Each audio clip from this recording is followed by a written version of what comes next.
money in the bag. You see them names grinning, you see them graves digging. Stay focused on them streets, my nigga, I pay attention. I keep the law as I should, the Torah and the Talmud. The saint don't believe in taint, so your pain's understood.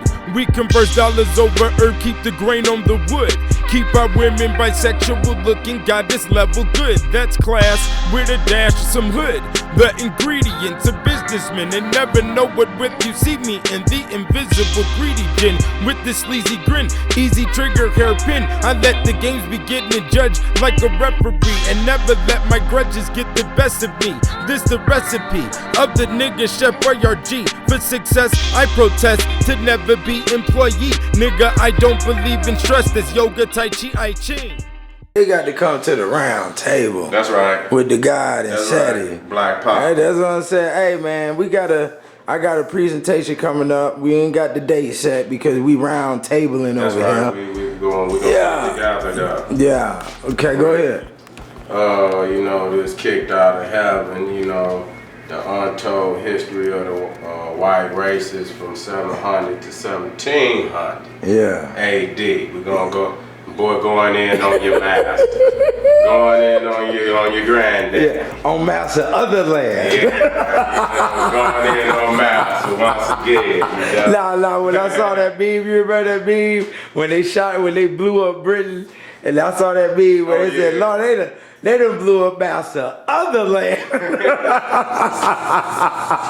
That's what this shit is right here. This is master other land. Okay, this is Europe right here. You dig what I'm saying? We ain't got the date set, man.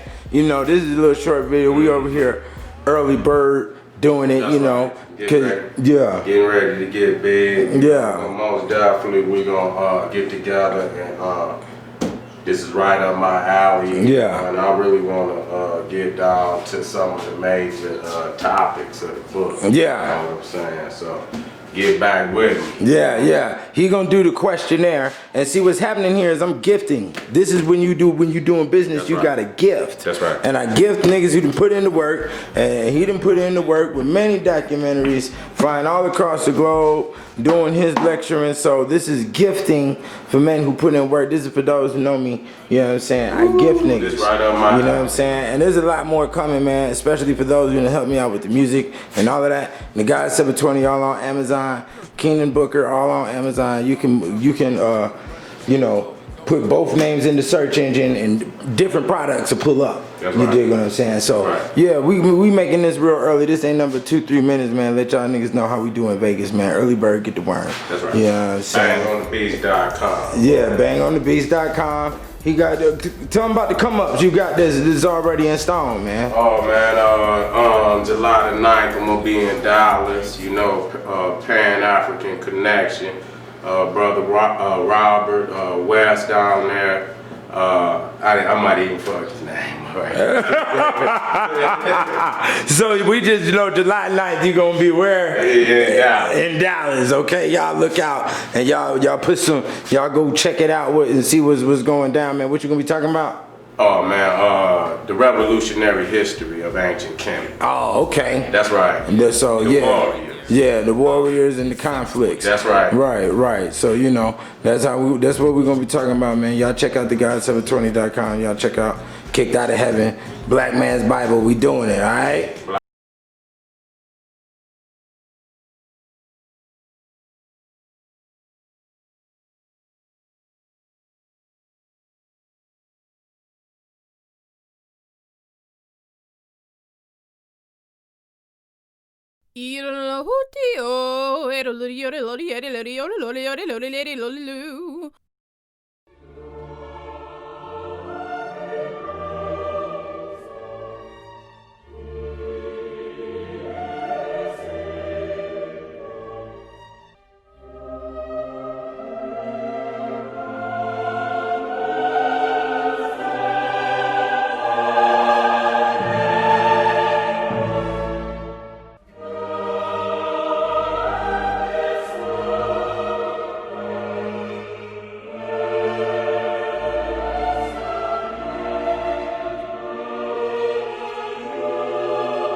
sisters, my nigga. So here we go. This is the holiday lecture. Holy days. There's a lot of them. There's a lot of elements we gotta go over. So let's get to it. The mask. This is the Roshegate mask. If we see this word right here, Roshegate mask from Loge Valley, Wallis Canton, Switzerland. Dressed in molted furs covered in a mixture of soot, blood, and manure. This mask right here, okay? And then chase the frightened villagers. The mask is also called a Shrove-Tide mask, okay? Similar to Shrove Tuesday, okay? And the Dorset Ooser mask is the name of a horned mask that has been a part of folklore in the town of Dorchester in the county of Dorset in southern England for several centuries. So as we can see, these masks do date back to the 14th century and some time, okay, the activity thereof. So we can see that they've had caricature masks that were derogatory towards African Americans for over about a good 7,000 years, you know. So these are some of that's a type of mask that you may see worn for the masquerades. Now, these masquerades no doubt involved ritual customs in which the belief in ghosts was combined with spectacular or grotesque dances. The carnival-like parades found almost everywhere in Eurasia are organized around this traditional core. Interestingly, Claude Lecoultre has noted that the laws frequently state that Masca is the vulgar name for the Striges, and Gervase of Tilbury wrote around 1210 that Mask is the vulgar and Gallic name for Lamia. Carnival was thus presented as a festival of the intrusion of revenants, the moment when the beings of the other world came to mingle among humans for a time. Lamia are Latin forms of a female vampire who particularly fed on poets. Lamia, and we changed that M to a B, it's labia for the vaginal muscles. Then they are female, so that turns the vaginal muscles into the female vampires that fed on poets. As women love artists. Your rapper is a poet. Frank Sinatra is a poet. Or at least a presenter of poetry if he didn't write his lyrics himself. As is Drake. Okay.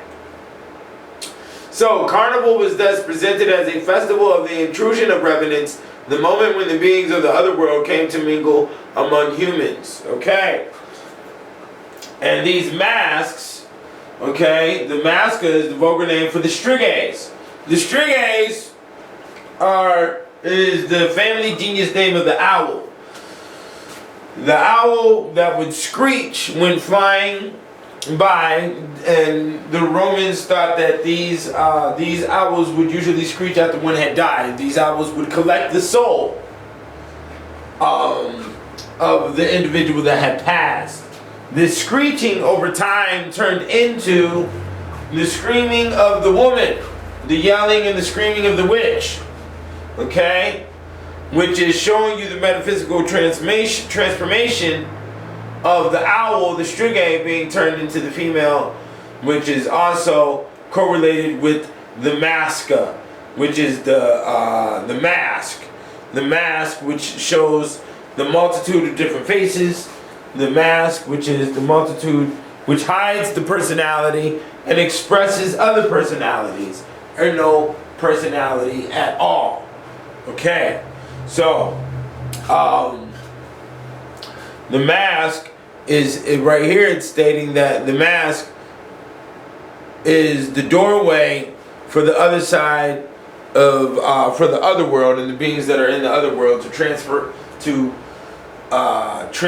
into the human existence through the mask. So if they are transferring through the mask into the human existence, that means they are transferring into the humans. So during Halloween and all other festivals where masks are worn, or even parades, carnivals and festivals, that is it is a conjuring or an allowance of spirits in from the other world to mingle and to dibble and dabble with the human experience, okay? If they stay on this side, all of those rules and regulations can be found in details located in other places. I don't have that. Okay. Now, these two pictures right here, I know a lot of people probably see me posting these pictures up. But as you notice, the horns. This ritual dance is done in New York during Memorial Day. And it is also done during the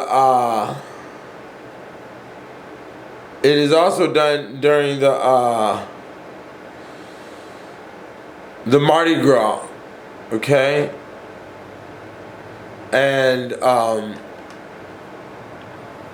it's also done during the Mardi Gras or before the Mardi Gras. Supposedly, all of this is done in a week. This ritual is called the Job Job. The Job Job is a word that means diable, diable in French, which is diablo, diablo, which is double, devil, which also there's a metaphysical transferring with the word, with the job and the orthology of it being just like you working a job. So this is job, job, even though they tell you that. And it's spelled J-A-B, J-A-B. Okay? And even though they tell you in the Bible that it is the book of Job, though it is not the book of Job, it is the book of Job. Because when you are working the job, you are dealing with the devil in full direct contact. And that is to see if you're going to find your status as God, as Job was definitely tortured by the devil by being underneath his way and arm. Okay? Now, and that was the deal that the devil made with God. So you got to understand that. And this ritual was created during the African slave trade in the location of the Caribbean islands, which also that is the transformation space from us coming from Africa to America. Okay? So I do believe personally that this ritual here is done in maintenance for all other rituals that keep black people and maybe other people, other races of color underneath a hypnotism or a blindness and confusion of not knowing what the environment is. Okay. Now the 12th night and the Christianization of carnival. You got to understand that early Christianity was itself an ecstatic religion, a suppressed cult in which enraptured dancing, carnivalesque behavior, and charismatic forms of worship. Speaking in tongues were accepted. Subordinate members of the clergy claimed their own feast day, commonly known as the Feast of Fools, a sort of imitation of Saturnalia that included cross-dressing and blasphemous buffoonery. The etymology of carnival suggests a dynamic in which pagan customs were subsumed into Judeo-Christian tradition. In its earliest usage in medieval Europe, the Latin word carnivare, from which carnival is derived, literally meaning to lift up or relieve from flesh or meat. Mardi Gras became an official Christian holiday in 1582, when Pope Gregory the 13th instituted the namesake Gregorian calendar, still in use today.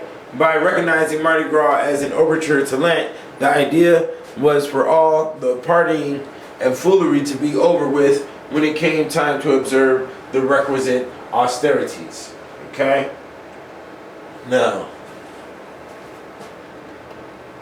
in medieval times, the Feast of the Epiphany, January 6th, also known as King's Day or 12th Night, it's the 12th day of Christmas, the day the gift-bearing Magi visited the Christ child, evolved into a major celebration alongside Carnival. Monarchs would don their finest regalia, maybe even wager in a game of dice. Children received presents to commemorate the gifts given by the kings to the baby Jesus in the great houses of Europe. The holiday became a glittering finale to a 12-day Christmas cycle, with elaborate entertainments featuring conjurers, acrobats, jugglers, harlequins, and other humorous characters.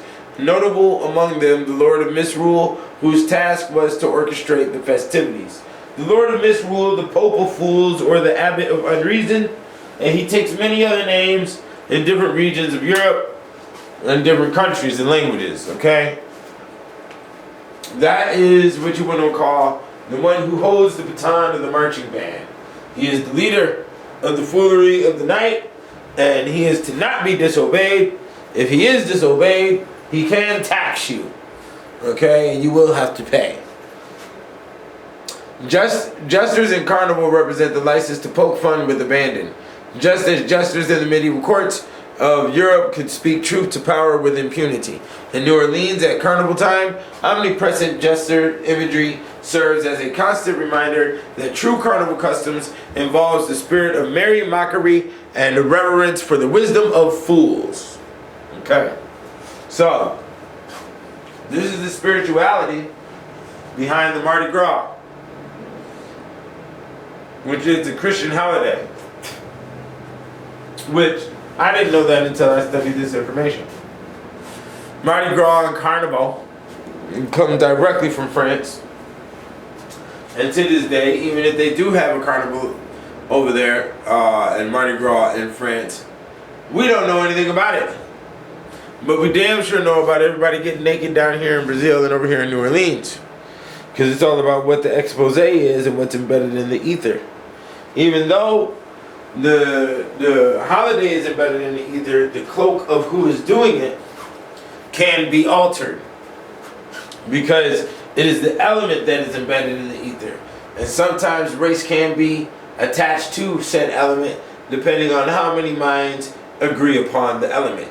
So you have to understand that ether is the gas of human agreements. Okay? Now, justice on Fat Tuesday. While the 12 night customs that spread throughout Europe were subject to numerous variations, one element transcended virtually every culture that observed the holiday. The choice of a mock king for the occasion, the way he was chosen might vary, explains Bridget Ann Hennish in her book Cakes and Characters. An English Christmas tradition, but it was always a matter of chance and good fortune. Lots could be drawn, or in the most of widespread convention, a cake would be divided. The person who found a bean or a coin in his piece was the lucky king for the night. Sometimes he picked his own queen, sometimes chance chose her for him, and a pea secreted in the cake conferred the honor on its finder. The temporary change in its status was sustained with ceremony. The king was given a crown, the authority to call the toast and lead the drinking, and sometimes the more dubious privilege of paying the bill on the morning after. Adopting the old pagan luck of the draw, ritual dating back to Saturnalia, 12th night thus became a holiday imbued with royal associations. Christians in turn transformed it a symbolic reenactment of Epiphany. In France, a bean-sized baby Jesus eventually replaced the bean, La Fève. Its discovery memorialized the discovery of Jesus' divinity by the Magi. This is talking about the symbology of the bean inside the cake. Now, over time, Carnival became established as the season of merriment that begins on the 12th night and climaxes on Mardi Gras, occurring on any Tuesday from February 3rd through March 9th. Mardi Gras is tied to Easter, which falls on the first Sunday after the full moon that follows the spring equinox. Mardi Gras is always scheduled 47 days preceding Easter, the 40 days of Lent plus 7 days. Okay, now,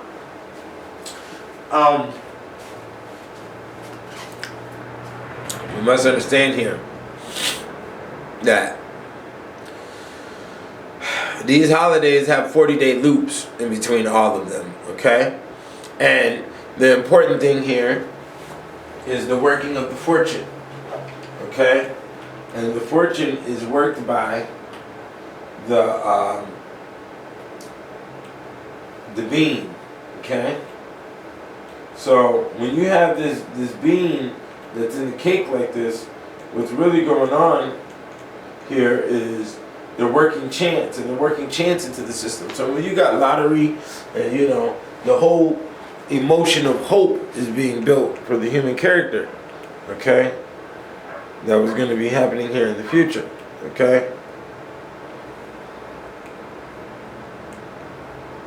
So let me go to the next one. All right. Now, at least into the 15th century. Okay. Trying to fix this thing here. At least into the 15th century, writes Einreich, nobles and members of the emerging bourgeois participated in public festivities such as carnival as avidly as the peasants and urban workers.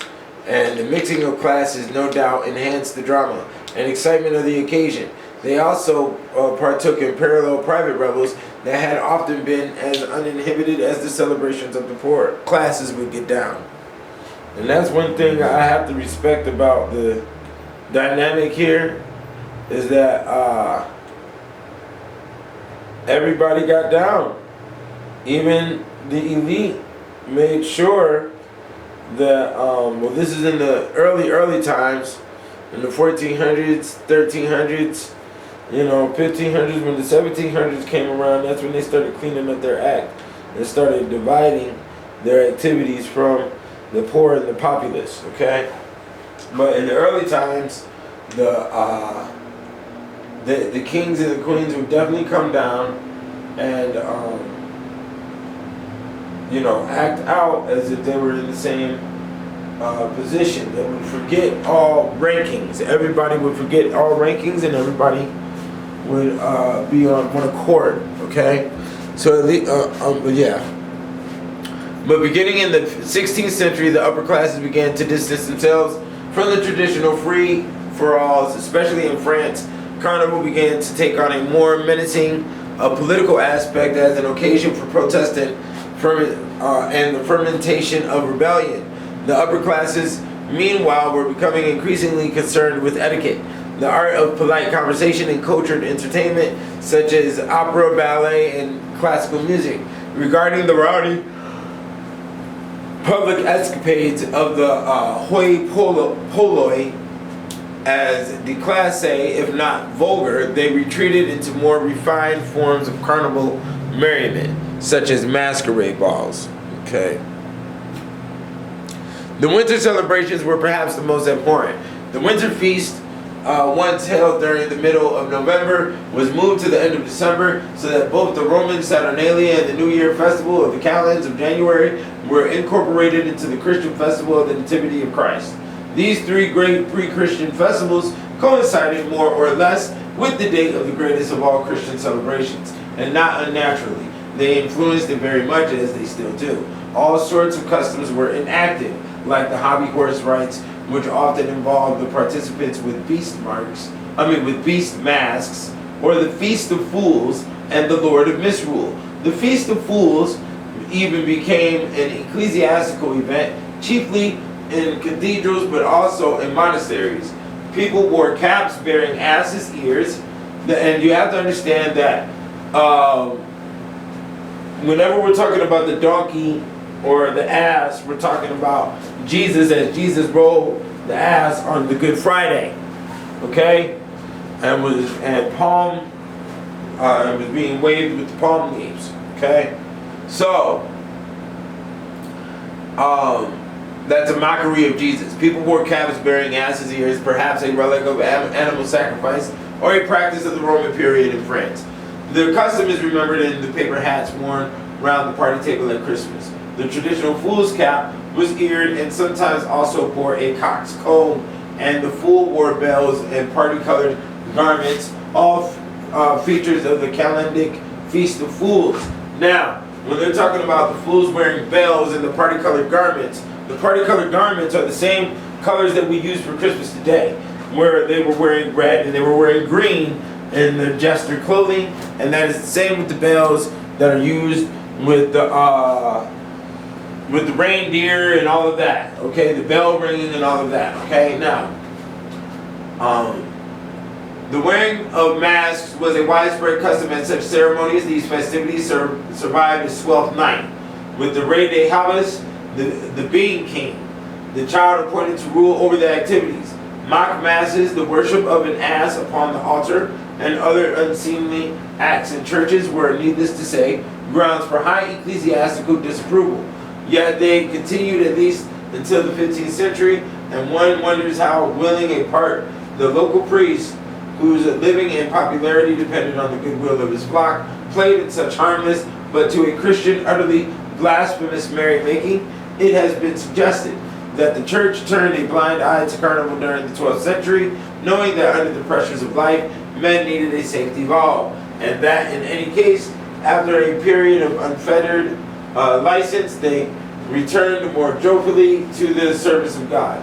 The goings on of these medieval festivals has considerable relevance not only to the appearance of masks, beast masks, and acrobats on churches, but also to the caving of exhibitionists. Sexual activities could not have been infrequent at these times, much to the discomfiture of the clergy. Okay? So, they're saying there was the orgy going down. The bacchanalian was occurring. And it had to occur to release the devil that has been embodied inside of you. So you can get back to work and focus and produce joy for mankind. Okay? That's what's going on here. Now, masks and heads of humans and animals are probably the most frequent subjects for corbels, but at last figures and those of acrobatic and entertainers run a close second, also appearing on capitals. Many of them exhibitionists in character, displaying their sex or making gestures and grimaces. Some are elegant and beautifully carved so that it is not always clear if the viewer is to admire or disapprove. And the duality of Romanesque symbolism, one more comes to the fore. Outstanding muscular coordination, keeping 10 balls in the air at once, or bending backwards to place the head between the knees, requeries and common beliefs, supernatural and from hell or heaven. That's talking about the grotesques and the gargoyles. The grotesques are really the human gargoyles on churches that are standing in, sexual positions, and the reason they're exposing their organs like that is to scare away the demons. Okay. Now, Samhain and Halloween. Samhain is pronounced Samhain, Samhain, Samhain, Samhain, Samhain. Okay. Other names is I'm not even gonna go there. Well, yeah, no. Other names for Samhain include Samhain, Samhain, Somin, Achishamna, Halloween, Halloween, Hallows, Hallowtide, Shadowfest, Allantide, Third Harvest, Harvest Home, Gimred, Day of the Dead, Feast of the Dead, Spirit Night, Candle Night, November Eve, Netcrack Night, Ancestor Night, and Applefest. Christian names for it include All Hallows Eve, although some churches fix that as November 7th. Hallows Eve, Santos, Double Night, and Mischief Night. It is also called Martin Mass, but that is properly the name for the actual cross quarter day, which occurs when the sun reaches its power point in Scorpio. Some church calendars fix November 11th as Martin Mass. Samhain, Summer's End, is one of our four greater Sabbaths. The highest holy day of witches. It is a cross-quarter day situated between autumn equinox and winter solstice. Samhain is a major festival with several aspects. It is New Year's Eve for witches, as well as our third and final harvest festival. Samhain inaugurates winter, is the final chance to dry herbs for winter storage, and a night when fairies are supposedly afoot working mischief. It is also the Day of the Dead for us, as it was for the Celts, Egyptians, and ancient Mexicans. The night when we remember our loved ones and honor our ancestors. We also celebrate reincarnation and note the absence of the sun god, okay, who will be reborn at winter solstice as the child of promise. Astrologically, Samhain marks the rising of the Pleiades. Okay, so there we have it about Halloween. I mean, I celebrated Halloween this year and I had a ball, I must admit. The energy was very strong. The Black Madonna, dressed as a Statue of Liberty, collapsed on TV. Wendy Williams on Halloween. Hugh Hefner died around that time, so you know. There's a big Stargate situation going on and the door was mighty wide open for the entities to come on through. Okay? So, late October was the nut harvest for Celts and the time for salting winter supply of meat. Scholars disagree on this, but many fix this date as the Celtic New Year. November 1st is the actual date of Samhain, but like other Celtic derived festivals, it is celebrated on its eve. November 1st is New Year's Day for witches, as it was for the Babylonians. One of the four greater Sabbaths of the Wiccan pagan year for the Celts, Samhain, was the Feast of the Dead. In pagan and Christian times, its arrival signaled the close of harvest and the start of the winter season. Fairies were imagined as particularly active at this season, also called Fele Mongfin, snow goddess. The Scottish Gaelic dictionary defines it as Halotide, the Feast of All Souls, Sam and Fionn, end of summer. Iliad's Encyclopedia of Religion states as follows: the eve and day of Samhain were characterized at a time when the barriers between the human and supernatural worlds were broken. Not a festival honoring any particular Celtic deity, Samhain acknowledged the entire spectrum of non-human forces that roam the earth during that period. Samhain is the Wiccan New Year. This is the time of year when the veil between the world of the dead and the world of the living is said to be its thinnest. Spirits and souls of loved ones are said to have more power and ability to visit us. This is the time of year for remembering and honoring our dead, and many people will leave a plate of food and a glass of wine out for the wandering spirits. This is often called the Feast of Hecate. Samhain is also a time for personal reflection and for recognizing our faults and flaws and creating a method for rectifying them. Okay. Samhain dates back to ancient Celts who lived 2,000 years ago. Contrary to what some believe, is not a celebration of a Celtic god of the dead. Instead, it is a Celtic word meaning summer's end. The Celts believe that summer came to an end on October 31st, and the new year began on November 1st with the start of winter. But the Celts also followed a lunar calendar, and their celebrations began at sunset the night before. So we all celebrate a New Year's Eve that was embedded into our calendar because it was so strongly based into the ether that we could not remove past this date due to the fact that the ancient Mexicans, Egyptians, Babylonians, and probably many other civilizations and cultures have been directly linked and celebrated and recognized this time period as well. So for us to have a civilization today, then we also will have to respect the same date due to the fact that it's already embedded in the ether. This is called survival. Okay? So, here we go. So here's some of the masks that are used, okay? Here are some of the masks that are used here with the for Halloween. Pretty spooky stuff. We're letting the spirits come through with the way this stuff is looking, okay?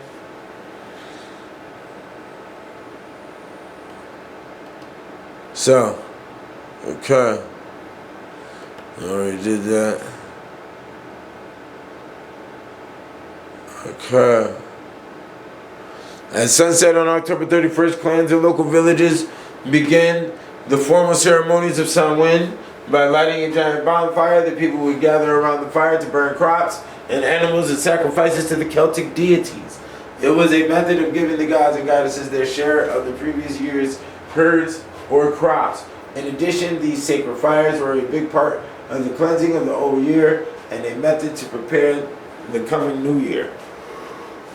Okay, let's see here. Alright, we can go past this one right here.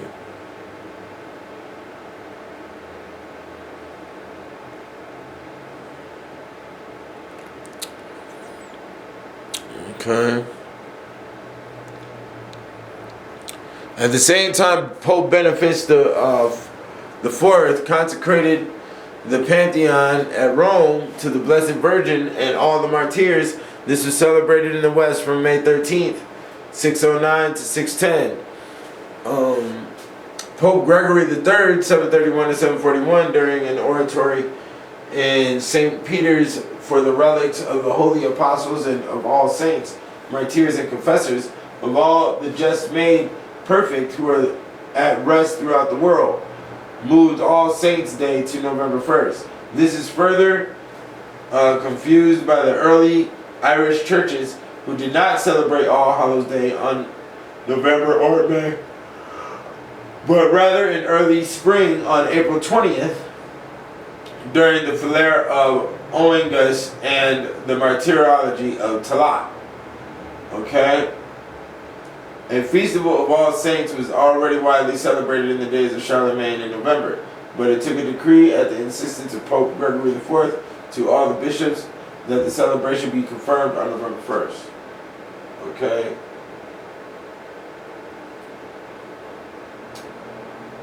So, we see that the Irish churches celebrated All Hallows Day on 4/20, which is another day we indirectly celebrate as the Marijuana Day, or the day, it's also the day I think the lead singer of Grateful Dead died. That's also Adolf Hitler's birthday. So, and it's also the day I signed the contract for Kicked Out of Heaven Volume 1. So it was on April 20th. Okay, so let's keep it. Are black and orange. Black to represent the time of darkness after the death of the god, who was represented by the fire and the sun during an earlier Sabbath known as Lognasada, or Lognacid, and the waning of light during the day. Orange represents the awaiting of the dawn during Yule, that's December 21st to January 1st, when the god is reborn. Okay. So that's where the black and the orange comes from. Okay. There is some debate about the origin of the jack-o'-lantern. Some suggest that the custom originated from the lighting of candles for the dead to follow as they walked the earth. These candles were placed in hollowed-out gourds and put on the ground to light the way. Others suggest that, just like you see in some people's front yards nowadays, they have the light by the sidewalk to walk up to their homes, or when situations, I've seen white neighborhoods do this, where they have the candle bags with the lamp in it, with the little candle in it, lit all up and down the whole neighborhood and everything. Anyways, others suggest the practice originates from a Christianized Irish myth about a man nicknamed Stingy Jack. Stingy Jack and the devil enter a pub to have a drink. Jack convinces the devil to turn himself into a coin to pay for the drinks, but instead of using the coin, Jack slipped it into his pocket and next to a silver cross. The cross prevented the devil from changing back into his original form, but Jack eventually freed the devil under the condition that he would not bother Jack for 1 year, and if Jack should die during that year, the devil would not claim his soul, and the devil agreed to these terms. Okay? So, there's many stories in the Dark Ages where the human wins over the devil. So the devil don't always win. Please remember. Remind yourself of that. Jack again tricked the devil. This time the devil climbed into a tree to pick a piece of fruit. While he was up in the tree, Jack carved a sign of the cross into the tree's bark so that the devil could not come down. Once again, Jack struck a bargain with the devil. He would free the devil from the tree if he promised not to bother Jack for 10 more years. And if Jack died during those years, the devil could not claim his soul. And the devil again agreed to these terms. Not long after this, Jack did indeed die. But because of his trickery, God would not allow him into heaven. In keeping his word not to take his soul, the devil also would not allow Jack into hell. Instead, the devil sent Jack out into the darkness of the world, between worlds, with nothing but a burning piece of coal. Jack placed the coal into a carved out turnip and has been roaming the earth ever since. The Irish began to refer to Jack's ghostly figure as Jack of the Lantern, and then simply as Jack-o'-lantern.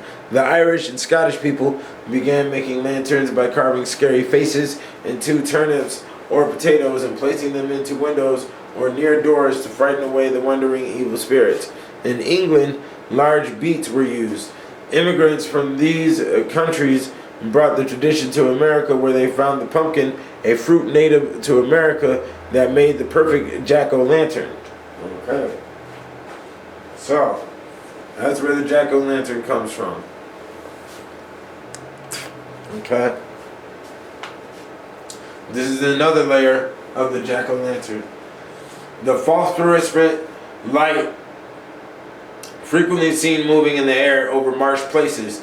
The corposant or will-o'-the-wisp that retreats from those who try to reach or follow it. It is the proverbial misleader or belated travelers who fall into swamps and marshes or ponds and are drowned.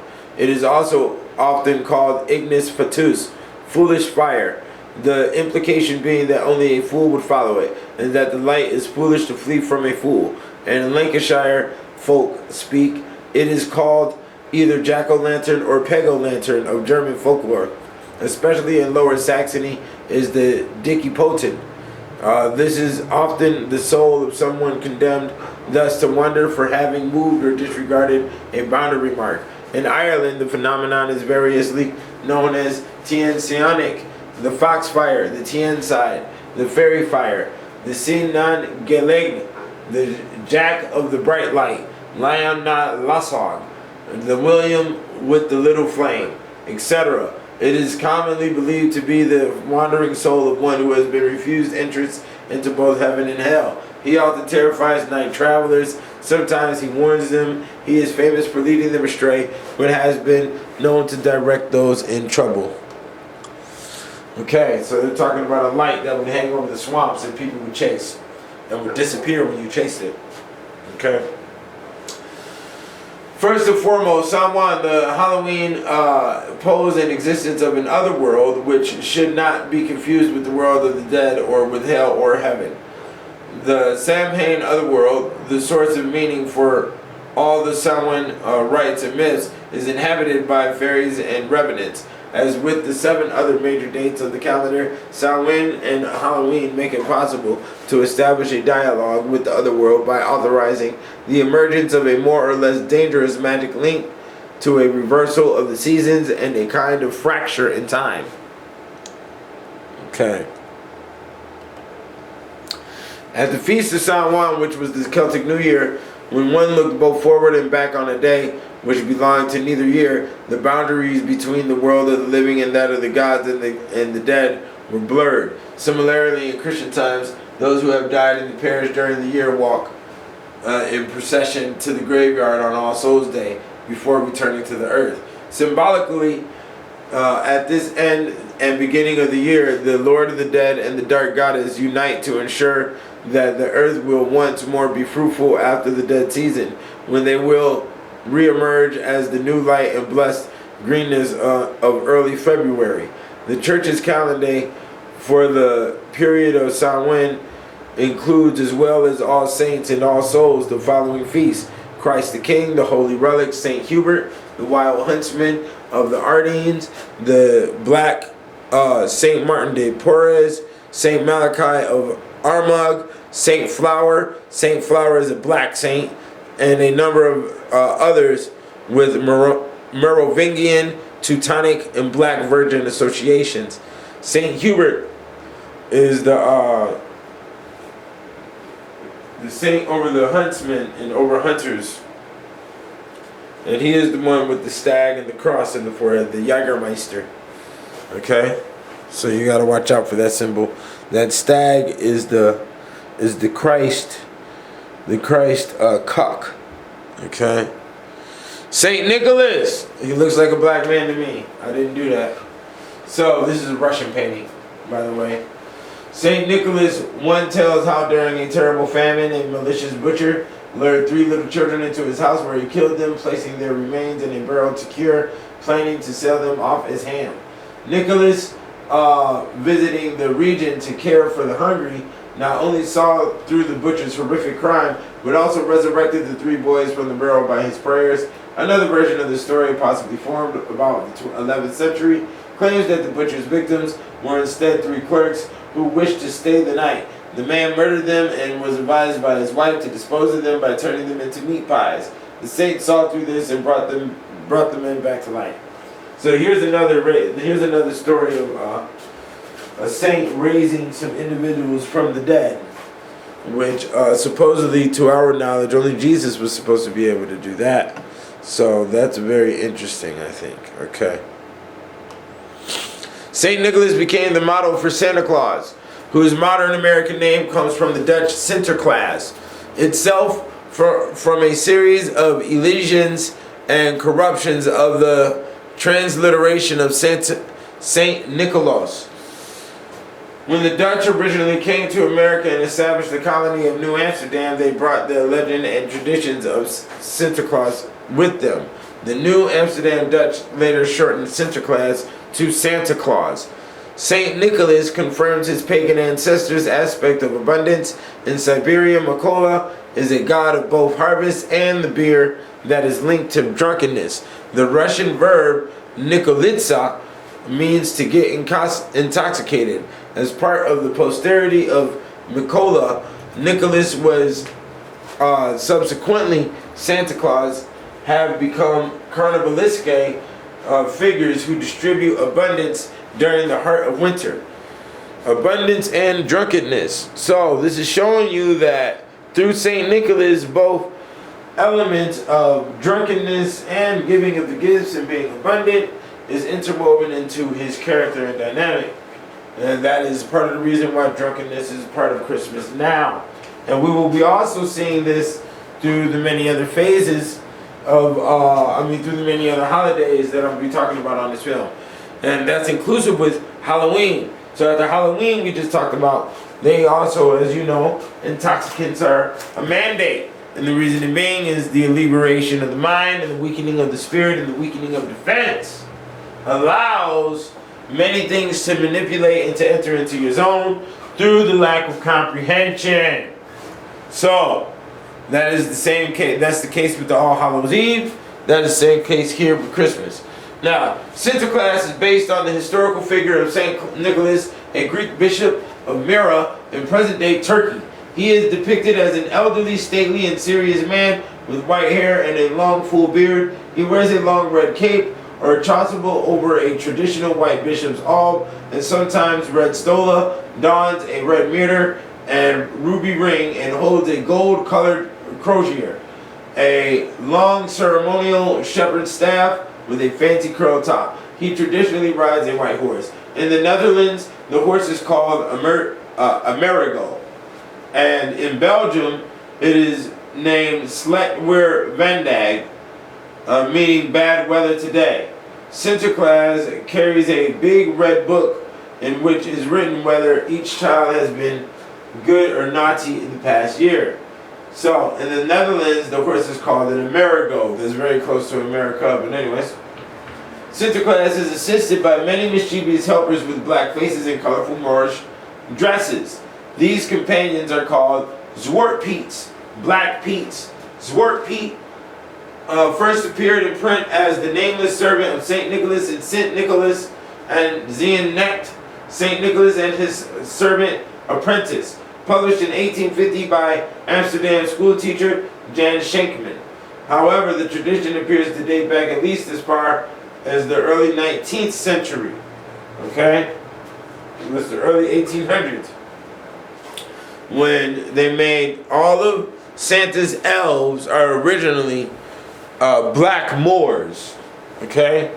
This is what you just heard. Now let's go back. Let's go in a little bit deeper on this black Moorish thing. This is Zwart Piet, because this black Moorish thing is spread out throughout all of Europe pertaining to this holiday. Zwart Piet's colorful dress is based on 16th century noble attire with a rough lace collar and a feathered cap. He is typically depicted carrying a bag which contains candy for the children. The Zwart Pieten toss their candy around, a tradition supposedly originating in the story of St. Nicholas saving 3 young girls from prostitution by tossing golden coins through their window at night to pay their dowries. That's one of St. Nicholas's stories on why he became a saint, basically.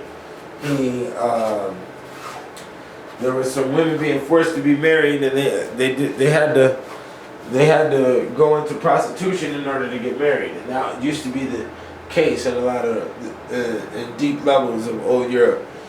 They had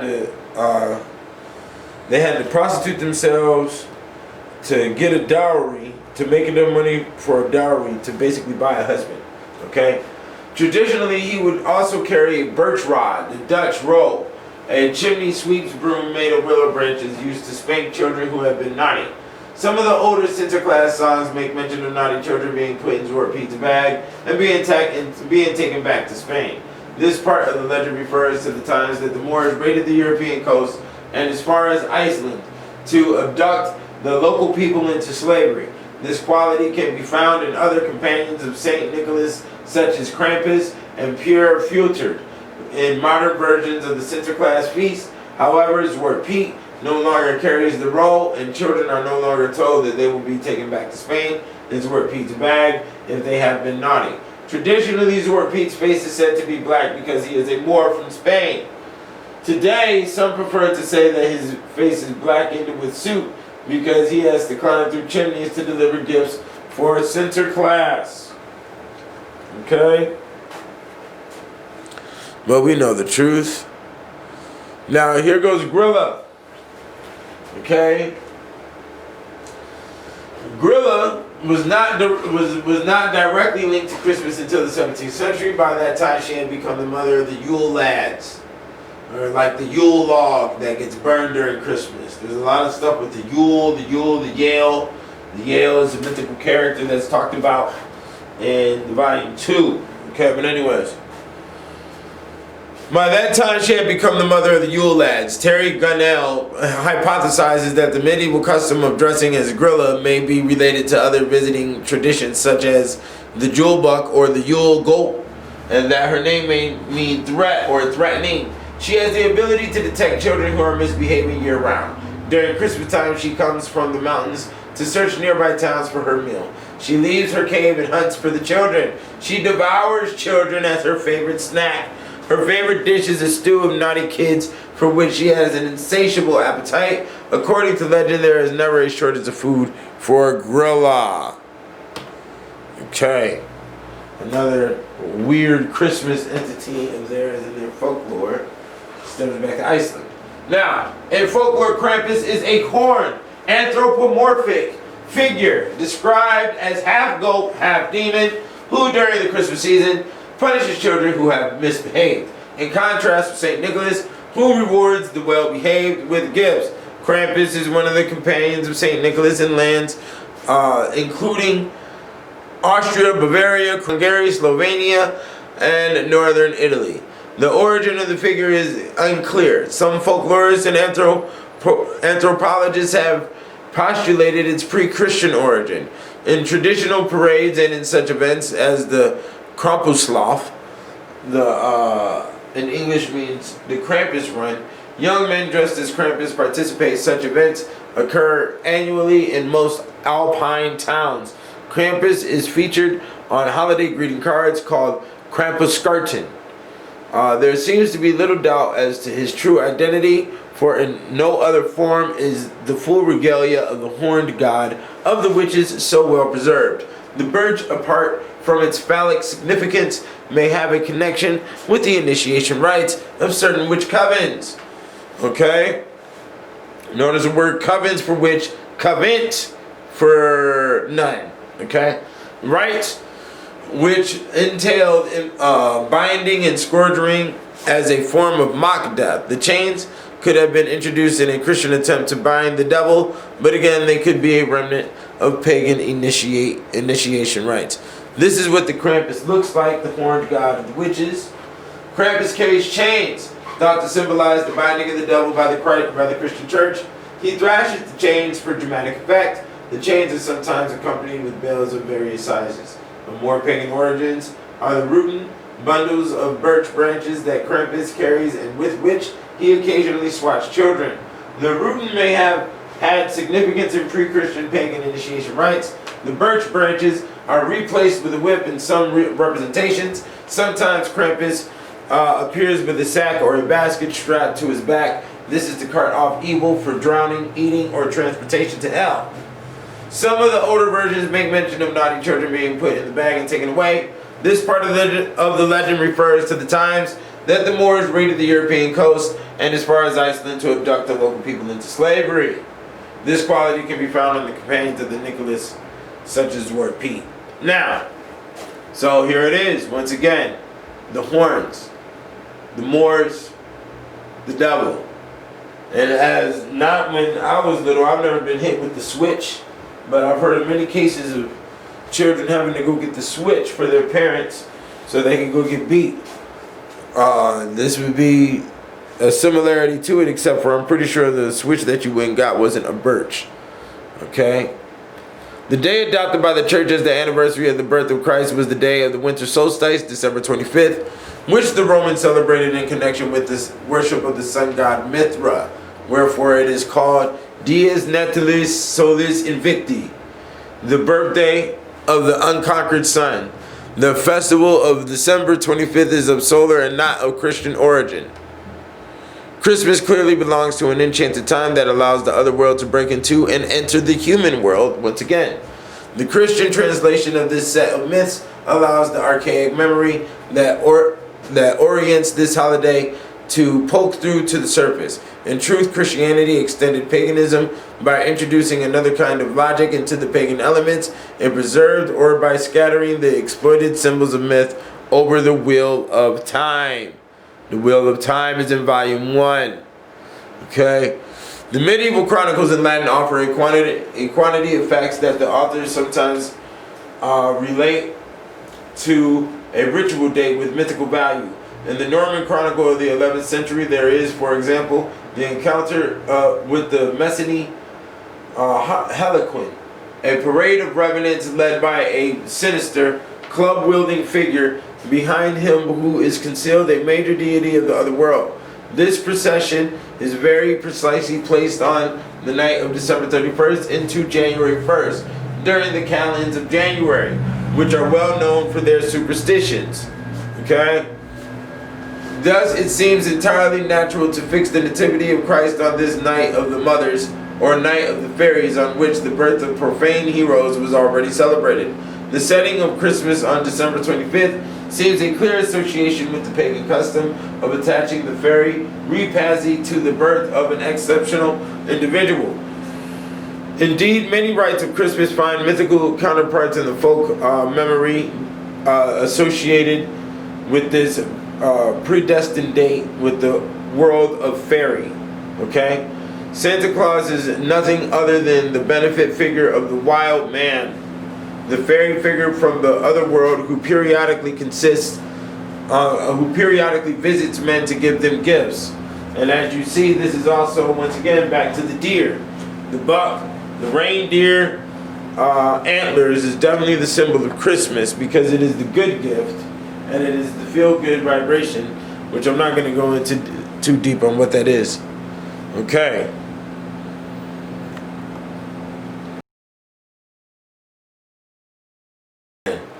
There's so much magic embedded in on people. You don't even understand. So, yo, here we go. New Year's. December 31st is Saint Melania. Saint Melania is not talked about in here. Oh, yeah, that's good. But Saint Melania had 24,000 slaves. And she was a black woman. The Melania is definitely melanin. Okay? So, yeah, that word is encoded in a lot of different systems. Okay? When it comes to the mythological structure. You have to understand that the way the saint stories are composed, they're composed with a question mark on the possibility of did occur and may not occur. And with that line, you have mythology, which basically, mythology, the individuals and the circumstances and situations that happen in mythology are nothing but specific brain wirings from events, okay, that affect a certain type of thinking. That sometimes a multitude of these different psychological bubbles, as you might want to call them, are stacked upon each other. You might get a Power Ranger type of power or some kind of crazy shit. Since a mutant type of shit or some superhero shit. So anyways, the festival is most important for the development of the witch idea, where the fertility rites associated with Diana or Hecate. Dirty Diana, Michael Jackson. Okay? The festival is on Thursday, which later became a favorite day for witch meetings and the hunting celebrations on the 1st of January. That some regarded the hunting festival not merely as a ritual masquerade, but as a real transformation of man into beast, is clear from Caesarius' condemnation. What rational person would believe that he would find men of sound mind who would wish to change themselves into a stag or other wild beast? The synods of Caesarius also bear witness to the custom of transvestitism at the same New Year's festival, where men dressed as women, a masquerade probably originating in a fertility rite of some kind. The orgiastic banquets, accompanied by song, dance, and sexual revels, were both continuations of the ancient bacchanals and precursors of the witches' Sabbath. Okay. The bacchanal, the bacchanalia, the Bach. So that might be for that word Bach on the classical artist, composer. Might definitely have its ties to ancient Greece, because that's where the Bacchanalian really comes from, is ancient Greece. Turning yourself to the stag, or turning yourself into the beast and wearing of the head, goes all the way back to Greece. Okay. Alright. So, let's go to the next. Now, in the Teutonic laws of the 6th and 7th centuries, the Striga and the Lamia, we already talked about that, those wandering and blood-sucking night spirits of the ancients are always completely distinguished from the Maleficious, okay, and the Herbarius, indicating that sorcerers were infrequently associated with evil spirits. This is true in Spain, for example, where Lamias, far from being considered human, are identified with nymphs and even with Minerva. Yet the distinction is already beginning to break down. Lamia is sometimes used as a translation of the Teutonic Hagazusa, which is a person, and in some of the laws, Strigae and Strigae are classified with other evil women, such as prostitutes. Did you say Hagazusa? Yeah, the Teutonic Hagazusa. The hag. That's what I just got out of it. Yeah, the hag, brother, yes. The hag that nags, brother. That's crazy how the word game Century. This is 6th, 7th century, brother. There has been no cut for 1400 years. Yeah, and motherfuckers think they doing something new. They think they got swag and they bringing new shit out. Nigga, please. That's what I'm saying. There's somebody operating this system and entering these words, and it understands sociology as a mathematical structure. Sociology is mathematics. Okay? And I also begin to understand that your secret number, which I think is a 3-digit number, which I have come to find out, everybody has a 3-digit number that shows up in their existence repetitively. Watch out for this, because this 3-digit number may be your doorway to death. It may be your code to the door of death, and the door of death is the higher intelligence that is superior to humans. As death is superior to humans because humans... We don't know what it is. Right, because humans fear it automatically. Ethereal law, automatically. Because humans fear death, death has a position of superiority over humans, therefore, it automatically embodies higher intelligence. B, can't do that, you can't move that.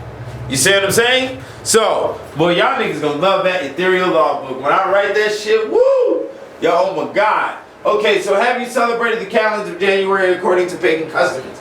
Have you undertaken an exceptional or uncommon task on the occasion of the new year, a task that you work on neither before or after, to wit, arranging stones on your table or giving a feast, leading dancers and singers through the streets and squares, taking a seat upon your roof while wearing your sword in order to see and know what will happen to you in the new year, sitting atop a bull's hide where the roads crossroads, to read the future on the night of January 1st, cooking bread for yourself to know whether the new year will be prosperous, depending on whether the dough rises. If yes, because you have abandoned God, your creator, and have turned to vain idols and become apostate.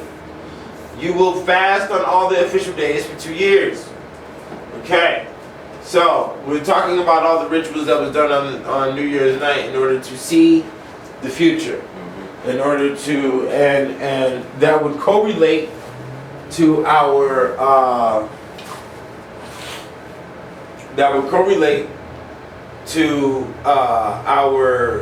what is it the thing we call on the New Year's that we do? Our New Year's resolution. Wrong. Yeah, what we're going to predict for the new year, and what we're going to do. You are predicting because you are with the way of the devil, and you are not.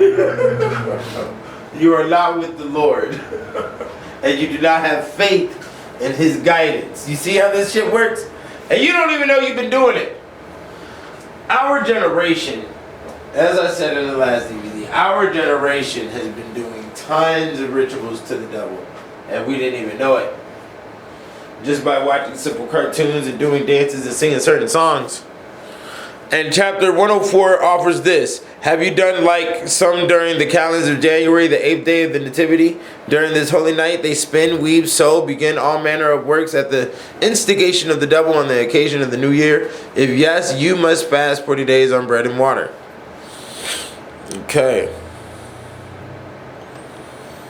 Another saint whose feast day is celebrated at year's end is Saint Anastasia, and her story. This is on December 25th. Her story might explain in part the din, the breaking china, and the firecrackers associated with the celebration of Saint Sylvester's Day. The gold legend somewhat humorously recounts her imaginary rape by a Roman prefect. No, a Roman perfect. I'm sorry about that. Believing he was assaulting the Virgin, he embraced the casseroles, the stew pots, the cauldrons, and the cooking utensils. All these are utensils used during the Charivari and other customs marking the arrival of the new year. When he came back to his senses, the text continues, he emerged all black with dirt and his clothing in shreds. His servants who were waiting for him at the door, seeing him in such a state and believing him changed into a demon, greeted him with a storm of blows, then fled, leaving him alone. So he made love to the pots and to the kitchen utensils, it says here. So all you have to do to get this story is look up the St. Sylvester's Day. So according to the medieval historian Orderic Vital, during the night of December 31st to January 1st, 1092, that's St. Sylvester's night, the priest of Bonneval in the Orne region was returning home after visiting the sick when he suddenly heard a terrifying fracas and saw a flying army coming toward him. He tried to conceal himself near 4 medlar trees when a man of imposing size armed with a club forced the priest to stand at his side. An entire wild army fled past the eyes of the terrified priest. First came the infantrymen carrying 50 coffins. The giant with the club accompanied them. Women on horseback followed blaspheming and confessing their crimes. Then came clerics, abbots, and bishops pleading with the priests to pray for them. And then again, still more victims. The priest quickly grasped that this was the Mesne Heliquin, in which he had never wanted to believe. Despite the testimonies he had heard concerning it, the priest sought to step into the procession and stop one of the horses, but he burned his hand when he touched the harness. He subsequently fell ill, and the author of this chronicle claims to have seen his atrocious burns. I got many stories of these ghost armies all throughout all 3 volumes, I think. Well, I don't think I got any in volume 1, but there's definitely a lot in volume 2. You know, but and then we have some right here in volume 3, the Heliquins, the Harlequins. This is the Harley Davidson. Okay, the Night Riders, the Ghost Riders. Hell's Angels. Yeah, Hell's Angels. All of that is going back to this Harley Quinn. There's a couple of other words that deal with the Harley, the Hurley, the Heineken, all of that shit. They got like a bike brand. No, they got a skateboard brand called Hurley. Joker's girlfriend was Harley Quinn, wasn't it? Oh yeah, Hurley. Yeah, the Hurley. Yeah, but they got Joker's girlfriend's name was Harlequin. Okay, so you see how they slip it right in front of your face, you don't even know what's going on. So that's all that's going on New Year's Eve. So it definitely looks like New Year, it looks like Halloween, December 25th, and New Year's Eve are all major dates of the gateways in between, where the walls in between the dark side, the other world, and the human world get extremely thin and we can communicate. That is on Halloween, December 25th, and New Year's Eve. So, and today we got to decorate it in completely different themes. So you're celebrating it whether you know it or not. You could be a hardcore Christian of today. And you Halloween at the church. Right, no, you say, no, you don't even do Halloween, you do the Jehovah's Witness. But you could do your New Year's Eve because you're bringing in the New Year's. And they still got you. They still get you with the whammy. Yeah. You're still involved, okay? Because you don't even know what's really going on the true calendar of time and existence. You're on the lower levels of day to day, Monday, Tuesday, Wednesday, Thursday, Friday. You don't understand the true movement of what's happening here. So, February is St. Valentine's Day. There really isn't any hardcore significance here, but I did find out some interesting things dealing with the month February. And that's damn near how it's pronounced. So, or how it's enunciated basically. So we're going to go ahead and go over it real quick. The festival was originally known as February, Latin for the purifications or purgings. After the Februum, which was used on the day, it was also known as Februatus and gave his name to Juno, Februalis, Februlis, or Februata, in her role as its patron deity, to Lupercus Februis, who presided over the holiday, and to February, Mensis Februaris, the month during which it occurred. Ovid mentions Februar, deriving from an Etruscan word for purging. Some sources connect the Latin word for fever, febris, with the same idea of purification or purging due to the sweating commonly seen in association with fevers. So, purging is the symbol of sweating. The sweating sickness. Okay? And that is dealing with the month of February, which February is also the month of death, which we're about to go in here. You'll see February is the month of death in the Roman calendar, yes. But they put Valentine's Day right in the middle of that motherfucker. Valentine's Day is not the Valentine's Day significance is not associated with the holiday with the timing of the Roman calendar. Okay. Valentine's, watch, you about to see. The name Lupercalia was believed in antiquity to evince some connection with the ancient Greek festival of the Arcadian Lycaea, a wolf festival. Anything that's Lycaea or Luke or Loop or Lup, whatever, all of that is wolf. And the worship of the Lycaean Pan, assumed to be a Greek equivalent of Faunus, as instituted by Evander. Justin describes a cult image of the Lycaean god, whom the Greeks call Pan, and the Romans Lupercus, as nude, save for a goatskin girdle.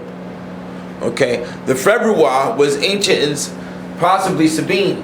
After the month of February was added to the Roman calendar, February occurred on its 15th day of its various rituals. The most important came to be those of the Lupercalia, a culture hero from Arcadia, who was credited with bringing the Olympic pantheon, Greek laws, and alphabet to Italy, where he founded the city of Pallanteum on the future site of Rome 60 years before the Trojan War. Now, what is this? What's the significance here? The significance is that they're celebrating the Lupercalia on February 15th. 14th. Now, it says 15th, but Right. you're right. What happens with time and existence, you can rub in dates with each other because of the energy that merges and what's going on with the human thought. So Valentine's Day really starts at maybe with the way of today's mind. Every holiday is 5 days. Look at it like that, okay?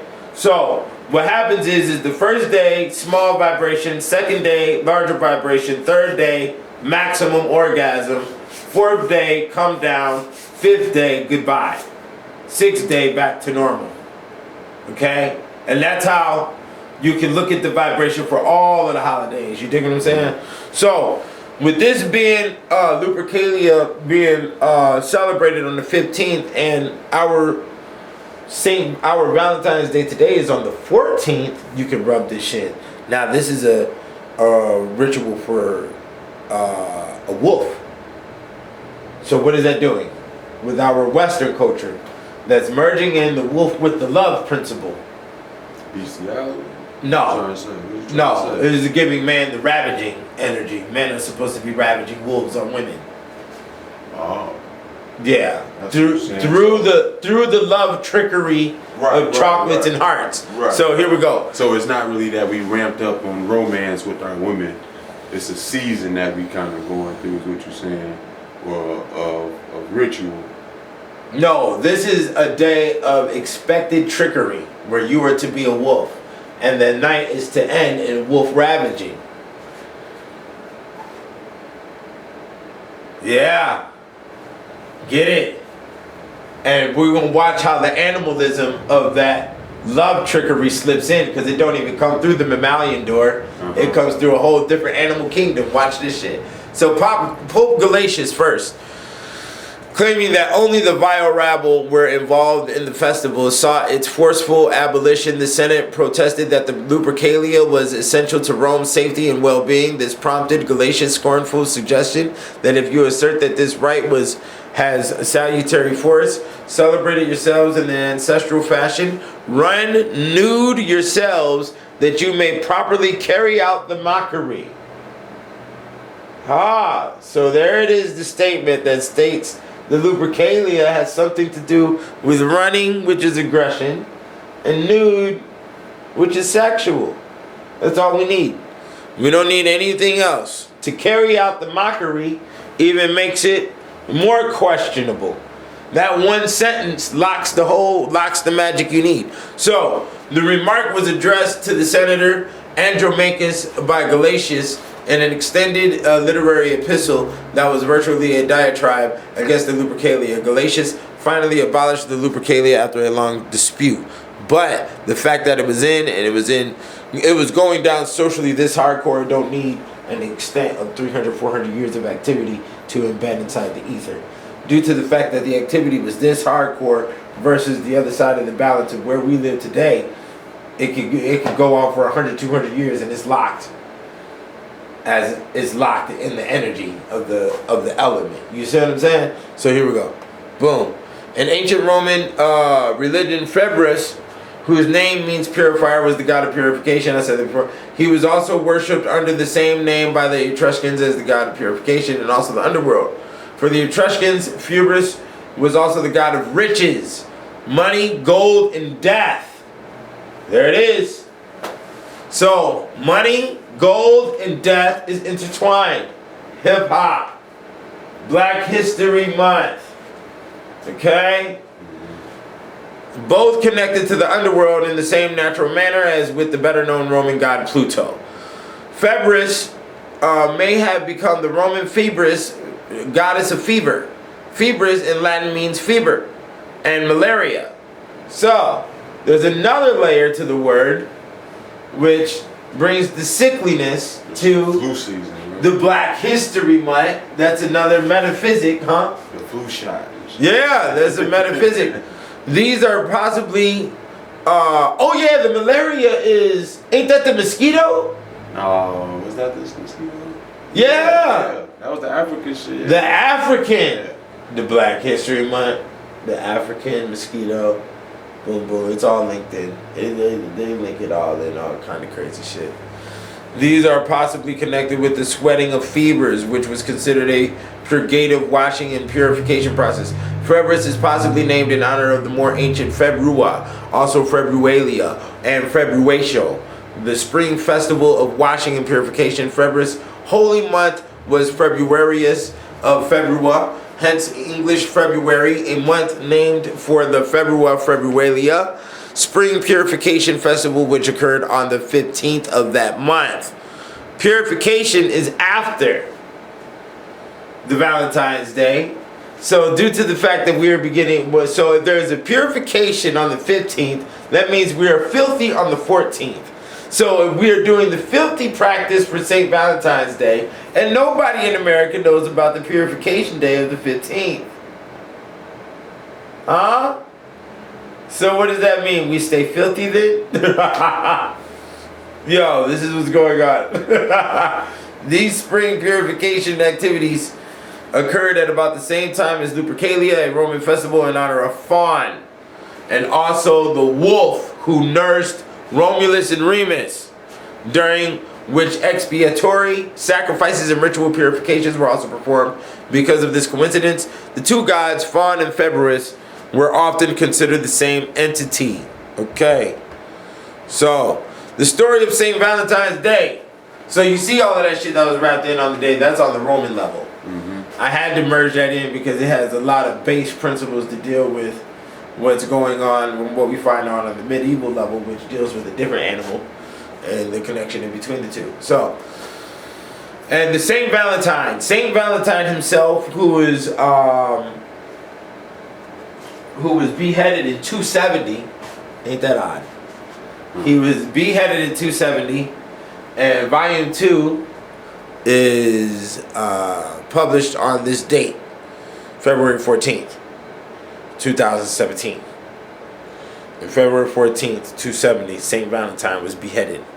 St. Valentine himself has nothing to do with the activity that has been embedded inside of the St. Valentine's Day.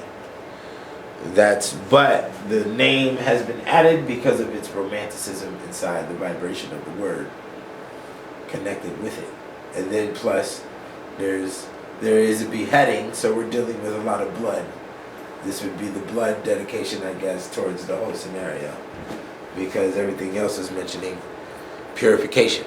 So the story of St. Valentine's Day begins with some unknown medieval bird watchers, probably in France rather than England, who reckoned that birds begin mating in mid-February and decided to give this a precise date, 14th of February. They may have followed some folk tradition in Slovenia.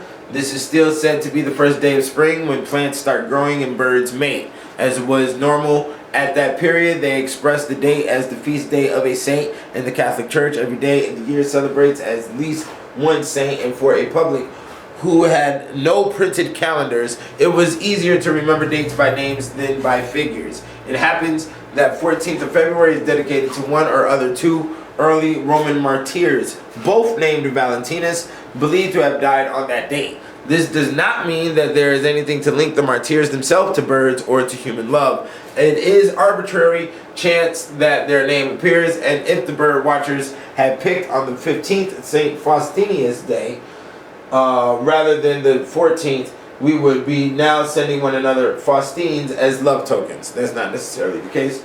there's high alchemy at work when we put these names and dates together. So Valentine is definitely a romantic, with a phantom type of name is what you want to give it.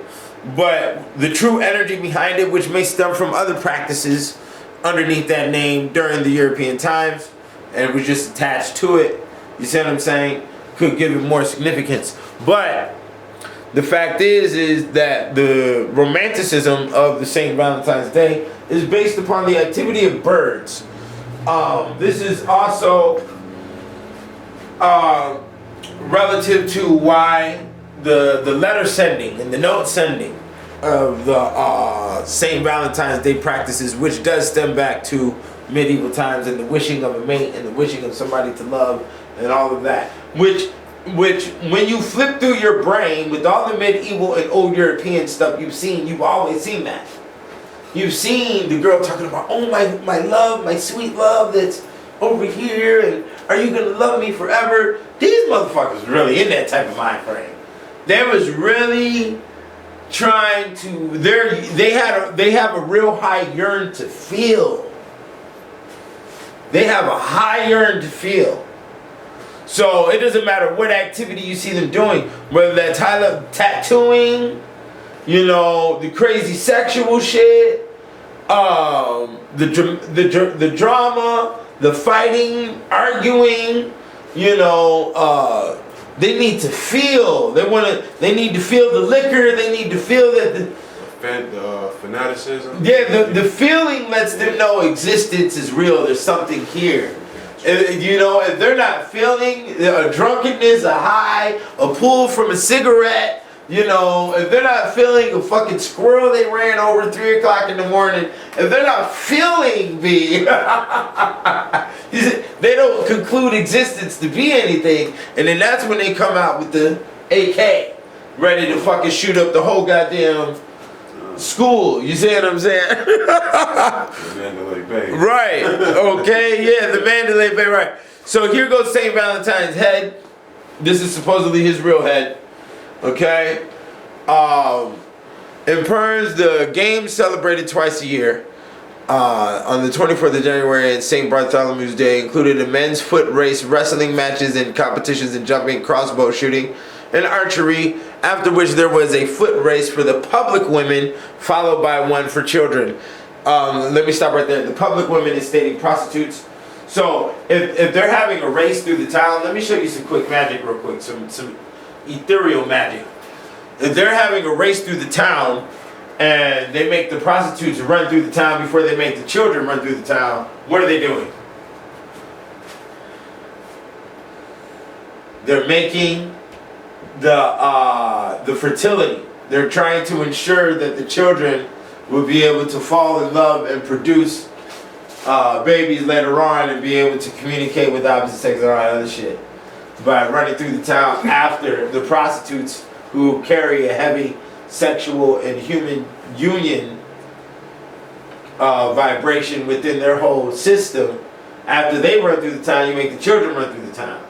So they're doing a pass on of the fertility. They're trying to ensure. They do a lot of shit to guarantee shit.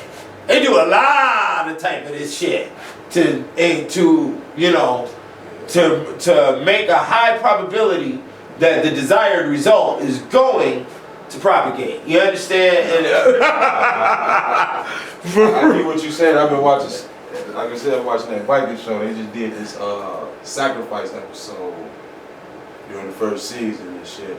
And they were showing how motherfuckers like, well, this is for this. We gonna donate. Yeah, they stack it. They want to offer up. Yeah, they stack it. They stack a lot of shit to make like sure. 9 cows, 9 chickens, 9 pigs, 9 humans. Yeah. They stack it. They max it. They max it to the full. but they got the desired result. Look at what we're doing now. So we must not forget that it was the city quarter. The neighborhood community that defined the recognized conjugality. For the ecclesiastical authorities, these ambiguous fringes of the Ordo Conjugatorum represented a corruption they were powerless to combat. This is why during the greater part of the 15th century, prostitutes married and unmarried were invited to baptism, marriages, and funerals, to carnival dances, and to the festivities of St. Valentine's Day or of the month of May. Usually prostitutes were supposed to be discarded and not to be accepted into ecclesiastical activities, and sometimes even municipal activities in the city. So this would differentiate by region, of course. A lot of regions understood the prostitutes as power. They understood the embodiment. They understood what seduction was. They understood what attraction was. They understood the go-to pull. A woman can pull you in by not showing you anything, because you know what she has, but you don't know what she has. Okay, you know she has a vagina, but you don't know what it smells like, tastes like, look like, none of that, or if you're gonna be attracted to it. But she can still, right? Yeah, or if she has death in between her legs or what? Yeah, you don't know. So yeah, but the true proper ceremony of St. Valentine's Day was the drawing of a kind of lottery, followed by ceremonies not much unlike that is generally called the game of forfeits. Mission, a learned traveler of the early part of the last century, gives apparently a correct account of the principal ceremony of the day. On the eve of St. Valentine's Day, he says, the young folks in England and Scotland, by a very ancient custom, celebrate a little festival. An equal number of maids and bachelors get together. Each writes their true or some feigned name upon separate billets, which they roll up and draw by way of lots. The maids taking the men's billets and the men the maids, so that each of the young men lights upon a young man whom she calls hers. By this mean each has two valentines, but the man sticks faster to the valentine to whom he has fallen. Fortune having thus divided the company into so many couples, the valentines give balls and treats to their mistresses, wear their billets several days upon their bosoms or their sleeves, and this little sport often ends in love. So they write these little tickets and they stick them on each other's clothes or whatever, and they wear, you know, and this the same thing that we're doing in our schools. So when we give these little notes to, you know, when you're in the second grade, I mean, I got to do it for my kids. Yeah, every Valentine's Day, they got to give a little something to somebody they like. It's the building of emotions. See, a lot of it, I don't know if tribes had this type of activity, or if they had these type of expressions of, I don't know. So that is definitely an anthropological study I would have to do. That would have to be very specific to correlate with a lot of this, because I haven't ran into it from what I have seen, you know. Because I've seen a lot of documentaries, I've read a lot about tribes, and I'm not saying one is over the other. This activity right here could actually be a result of a lot of the trauma that they faced, to be steadily looking for some love, or having to create a situation where they're going to guarantee a love or guarantee a marriage. During this period, I know, you know, for like the ranks of, you know, the kings and all that shit, a lot of the marriages were chosen. But was that normal for college? I mean, you know, common folk? Was that normal for like the regular people? What? That marriages were chosen, like your daughter was chosen for this family, or was that done between? That was only done. That was just done between kings and things. Right. That was done. Right. Well. Right. Yeah. I think that would probably stop after the nobles and the doges. Yeah, the bishops. And then right, because knights were a class that didn't have children by majority rule. Right. So if you were a rank lower than a knight, most likely you didn't. There was no focus. So that's where it fell into this. Yeah, that's why I can see type of stuff. That type of stuff being implemented in society, because in tribal settings, it wasn't just with the kings that, and some tribes that I came across, it seemed like they had arranged marriages no matter what your rank was. Well, it depends on what tribes you're talking about. Not all tribes had kings. Some tribes just have, you know, witch doctors, and then sometimes you have regional situations where a king was only at the major section of the tribe, and then the tribe was also sectioned out in different areas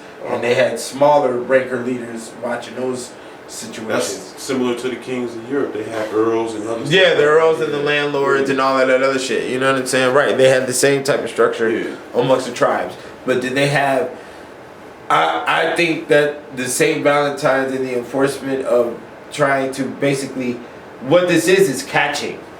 This is another stage of capture or trapping or catching your mate or catching something, chasing. All of that is involved into this giving of the letter to somebody that you like or love. But then once again, this may be the natural dynamic of existence, period. As lions have to catch their food, and so do frogs. So, you know, you as well may have to catch your food, and the food may be the opposite gender. You know, or you can gain more food with the opposite gender. You see what I'm saying? So that's what's going on here. Notwithstanding the practice of reveling, there seems to have been a disposition to believe that the person drawn as a Valentine had some considerable likelihood of becoming the associate of the party in wedlock. At least we may suppose that this idea would be gladly and easily arrived at where the party so drawn was at all eligible from other considerations. There was, it appears, a prevalent notion amongst the common people that this was the day on which the birds selected their mates. They seem to have imagined that an influence was inherent in the day on which the birds selected their mates, which rendered in some degree binding the lot or a chance by which any youth or maid was now led to fix his attention on a person of the opposite sex. It was supposed, for instance, that the first unmarried person of the other sex whom one met on St. Valentine's morning and walking abroad was a destined wife or a destined husband. The first person walking down the street was supposed to be your mate, nigga. It's supposed to be your love for life. Hey, bro. Hey. The desperation was real. The deprivation was real. We weren't deprived. You want her starving and deprived. You want to be the holy water that moistens the lips. That's what you want. You want to feel important. You want to feel desired. And that's what this game is all about, bro. Beg. I want you to beg, okay? Why not? Make it spicy, okay? Make it enticing. That's what it's all about, okay? A lot of people got too much pride to do that, you see? You have the devil's pride. That's what it is. You have the devil's pride. You can't get on your knees for your love. You cannot beg for your love. You cannot kiss and wash the feet of your love, okay? You see the game right there? Okay, I'm sorry. You think it's a joke? I'll tell you the truth. Okay, Easter. Though there has never been any difference of opinion in the Christian church as to why Easter is kept, there has been a good deal as to when it ought to be kept. It is one of the movable feasts. That is, it is not fixed to one particular day like Christmas Day, which is always kept of the 25th of December, but moves backwards or forwards according as the full moon next after the vernal equinox falls nearer or further from the equinox. The rule given at the beginning of the prayer book to find Easter is this: Easter Day is always the first Sunday after the full moon happens upon a Sunday. Easter Day is the Sunday after. The hare, as we have seen, is associated with Easter observances. Now, the name of this Christian festival is derived from Esther or Elstar. At any rate, it probably played a very important part of the great spring festival of the prehistoric inhabitants of this island. The hare may have been worshipped as a tribal totem god. The German Schmeckelstern, the beatings given to each other on Easter Monday and Tuesday by men and women in parts of Germany and Austria to bring them good luck, protect them from vermin, and bring them young and health and green. Okay, the custom is observed by other names in most Slavic countries. The men beat the women on Easter Monday. The women beat the men on Easter Tuesday. In Croatia, the beatings take place on the way home from church on Good Friday. The beatings are commonly given with birch branches, especially branches just sprouted, or sometimes with cherry or with a willow switch. The new young life inherent in the sprouting branch is thus bestowed upon the one beaten with it. In Bohemia, vine branches are used, and the women make presents of red Easter eggs to their beaters. These are saved for afternoon egg rolling. In some sections, these beatings are given on Holy Innocents' Day, December 28th. So they're beating each other, B. Okay, now watch this shit. Where the magic comes in with the birch. Now remember, the birch is also used for the flagellations and for the serving the penance. Okay, fresh green branches of trees or shrubs. Birch, willow, fir, cherry, rosemary, juniper, etc. or vine in vine growing regions. Just newly budded or blossomed are therefore potent with new life, used by the young village people of southern Germany and southeastern Europe to beat each other on certain feasts and holy days. The rods of life impart health and energy, renew life in the weak or ill, bestow fertility, and are used by one sex upon the other. Is this the whooping? Yes, B. This is the spanking that you see on the porn. Yeah, this is the spanking. They spank. Go get a stick out. Yeah. No, I'm talking about when husband and wife spank. I'm talking about the young nigga with the ass whooping. Yeah, but both layers. Both layers. Your mama or your granny was the one doing it. Both layers. Both layers. Now watch what else is being stated here. In Bohemia, for instance, birch, willow, or cherry branches are put to sprout on St. Barbara's Day and are used on St. Stephen's Day or Holy Innocents' Day by the young men of the villages to beat the girls on hands, feet, and face. The girls are beaten with the fresh, stinging branches for their own good. It keeps them fresh and fair and young and healthy and plump. I'll put that on there. I'll put the plump part in. So unhappy is the one who does not get beaten. Unhappy is the one who does not get beaten. When you beat your children and you beat them hardcore and they run out here to the world, that's when they're happy when they leave the house. Because you've been beating the shit out of their ass. So they show the world the happiness. Because they don't want the world to see the pain and the hurt that they feel on the inside when they come home. Do you understand that? Okay? So the next day or on New Year's Day, the girls beat the boys with the same branches. The fool's whip of European carnival is probably a direct descendant of these rods of life. The rod of life. Spare the rod, spoil the child. These cats are onto some math. Okay? So when they say George Washington and then chop down the cherry tree, could be a whole different mathematic. Because they keep on talking about cherry branches up in here. Now, Fraser reports that in Hungary, barren women are beaten with a stick that has been used to separate copulating dogs. Okay? You see that? Women are beaten with a stick that has been used to separate copulating dogs. So the energy of sex is on the stick. So we beat the woman with the stick that has the energy of sex, and hopefully the fertility right transfers and assists within her getting pregnant. An early spring custom of Albanian herdsmen is to cut branches of mules sprouting cornel and to beat their health. In Thuringia, on Holy Innocents' Day, it is said that children used to run around the streets with green branches and strike at passers-by, expecting pennies in return for this life-giving favor. Okay. The Easter bunny, for example, is the springtime reincarnation of the wild, and belongs among the host of magical animals that haunted the medieval imagination. While those in the Middle Ages did not recognize the rabbit that distributed gifts and sweets, they did know other equally marvelous figures. The white doe or white stag of the Arthurian tales haunts the transitions that separate the 40-day periods of the year. And Gretchen de Troyes' romance Eric and Enid, the hunt of the white stag, takes place on Easter Monday.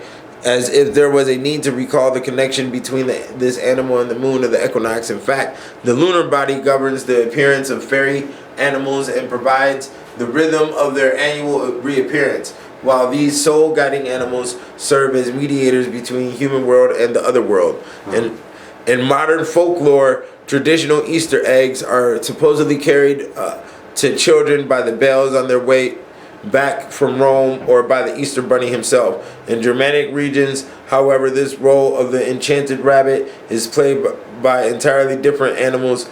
In Westphalia, it is a fox. In Thuringia, a stork. In the Tyrol, a white hen. In Switzerland, a cuckoo, the cuckold bird. And in Saxony, a rooster. A rooster is the cock. Okay, remember that. Y'all wait for that cuckoldry book I'm gonna do. Phenomenal. I'm gonna sit it down. It seems that most often farmyard animals accompany these ritual eggs, yet it is obvious that Easter eggs are invested with a mythical value that has nothing to do with their usual role as food. In fact, their mythical character gives greater value to their non-food meaning, and their mythical definition is the oval opening of the vaginal. And also, if you want to go further, the placenta and all of that other stuff. In certain regions of Alsace, vintage eggs are handed down through generations. Further, it is believed that the yolk of an Easter egg preserved for 100 years will transform into a precious stone and ensure the fortune of its owner. St. Patrick, last but not least. Okay. The greatest of St. Patrick's miracle was that of driving the venomous reptiles out of Ireland and rendering the Irish soil forever after so obnoxious to the serpent race that they instantaneously die on touching it. Colgan seriously relates that St. Patrick accomplished this feat by beating a drum, which he struck with such fervor that he knocked a hole in it, thereby endangering the success of the miracle. But an angel appearing mended the drum, and the patched instrument was long exhibited as a holy relic. The angel came down to fix the drum, brother. We have an issue. We will give you graces from the Lord. Okay? So, St. Patrick driving the snakes out of Ireland. Some say that these snakes are symbols of Moors, which may or may not be true. The shamrock. Yeah, the shamrock word is an Arabic word. But the shamrock, the well-known trefoil plant and Irish national emblem, is almost universally worn in the hat over all Ireland on St. Patrick's Day. The popular notion is that when St. Patrick was preaching the doctrine of the Trinity to the pagan Irish, he used this plant bearing 3 leaves upon one stem. Watch this shit. 3 leaves upon one stem as a symbol of illustration of the great mystery. Some absurdly hold that he used it as an argument would be derogatory to the saint's high reputation for orthodoxy and good sense. But it's certainly a curious coincidence, if nothing more, that the trefoil in Arabic is called shamrock and was held sacred in Iran as emblematical of the Persian triads. Pliny, too, in his natural history, says that serpents are never seen upon the trefoil, and it prevails some against the stings of snakes and scorpions. Okay, so the trefoil, when we say a lucky 4-leaf clover is the lucky, that's the devil. That's the devil. Because the 3-leaf clover is the Holy Trinity. Gotcha. You see how they're doing this? Uh-huh. You see? So, so when they do St. Patrick's Day, well, it ain't even about if they use the trefoil or the 4-leaf clover for the St. Patrick's Day, because it's St. Patrick's Day. They automatically have embedded a 4-leaf clover to be lucky inside Western culture understanding. Uh-huh. So it's synonymous. So it's the gameplay is there, even though it's not relative. But due to the fact it's in the same bed of the cultural understanding, it still plays. You see that? You see what I'm saying? Like, man. So they got niggas moving on all types of shit. So you gotta understand, this is May No, March 14th, March 17th, my bad, is St. Patrick's Day. In ancient Roman religion and mythology, it is Liber, the free father, okay, which we will be going over the Liber and the Liberty, the Statue of Liberty. We will be talking about that in the Black Madonna. But anyways, it was a god of viticulture and wine, fertility and freedom. He was a patron deity of Rome's plebeians and was part of their Aventine triad. His festival of Liberalia became associated with free speech and the rights attached to coming of age. His cult and functions were increasingly associated with Romanized forms of the Greek Dionysus Bacchus, whose mythology he came to share. Before his official adoption as a Roman deity, Liber was companion to two different goddesses in two separate archaic Italian fertility cults. The Ceres, an agricultural and fertility goddess of Rome's Hellenized neighbors, and Libera, who was Liber's female equivalent. In ancient Lavinium, he was a phallic deity. Latin Liber means free, or the free one. When coupled with pater, it means the free father, who personifies freedom and champions its attendant rights, as opposed to dependent servitude. The word Liber is also understood in regard of the concept libation, a ritual offering of drink, which in Greek relates to sponde, literally related to English to spend. Roman writers of that late republic and early empire offer various etymological and poetic speculations based on this trope to explain certain features of Liber's cult. So look at that. Do you see that shit? How they got liberty mixed with spending? Like, I ain't even peeped that until right now. So they got the liberty mixed with spending. So it is your liberty to spend on whatever the fuck you want to spend on. The power of freedom. Okay? All found in the wordplay. Created over 1,000, 2,000 years ago. Somebody walking this planet has got to be 1,000 something years old, bro. For them to play this game and have these words locked in the positions that they do right now, bro, and have the spirituality base behind it to operate in the functions that it's functioning in, and it's functioning on you, nigga, please. Okay. Let me see here. No, I just did that. So, Liber and the Bacchanalia of 186 BC. This is before Christ. Very little is known of Liber's official and unofficial cults during the early to Middle Republican era. Their Dionysiac or Bacchic elements seem to have been regarded as tolerably ancient, homegrown, and manageable by Roman authorities until 186 BC, shortly after the end of the Second Punic War. After the Second Punic War, that's when Hannibal lost to the Romans. Okay, so writing 200 years after this event gives a highly theatrical account of the Bacchanalia's introduction by a foreign soothsayer, a Greek of mean condition, a low operator of sacrifices. The cult spreads in secret like a plague. The lower classes, plebeians, women, the young, morally weak, and effeminate males, men most like women, are particularly susceptible. All such persons have luitis animi, fickle and uneducated minds. But even Rome's elite are not immune. The Bacchanalia's priestesses urge their deluded flock to break all social and sexual boundaries, even to visit ritual murder on those who oppose them, to betray their secrets. But a loyal servant reveals all to a shocked Senate, whose quick thinking, wise actions, and piety save Rome from the divine wrath and disaster it would otherwise have suffered. Livy's dramatist personae, stylistic flourishes and tropes probably draw on Roman satyr plays rather than the Bacchanalia themselves. Okay. The wine produced under Liber's patronage was the gift to mankind, was his gift to mankind, and therefore fit for profane, non-religious use. It could be mixed with old wine for the purposes of fermentation and otherwise adulterated and diluted according to taste and circumstance. For religious purposes, it was ritually impure. Vinum spurcum. A Roman religious law required that the libations offered to the gods in their official codes should be vinum inferum, a strong wine of pure vintage, also known as timitum. It was made from the best of the crop, selected and pressed under the patronage of Rome's sovereign deity Jupiter, and ritually purified by his flaming senior priest. Liber's role in viniculture and wine making was thus both complementary and subservient to Jupiter's.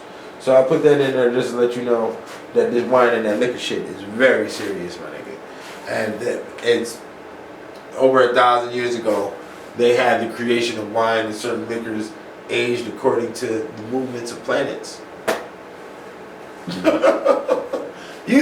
People think this shit is a fucking, oh, we gonna play some Madden. Nigga, we gonna drink some goddamn Irk and Jerk. Okay? The man, I'm telling you, they playing the game on people. You're rotting in a nothing existence. Okay? So, Liber also personified male procreative power, which was ejaculated as the soft seed of human and animal semen. His temples held the image of a phallus. In Lavinium, this was the principal focus for his month-long festival, when, according to St. Augustine, the dishonorable member was placed on a little trolley and taken in procession around the local crossroad shrines, then to the local forum for its crowning by an honorable matron. The rites ensured the growth of seeds and repelled any malicious enchantment fascinatus from fields. Okay? So you have to do a lot of sexual type rituals for the fields to enforce their growth for the next year. Okay. Liber's festivals are tied to the springtime, awakening and renewal of fertility in the agricultural cycle in Rome. His annual Liberalia public festival was held on March 17th. This is the same day as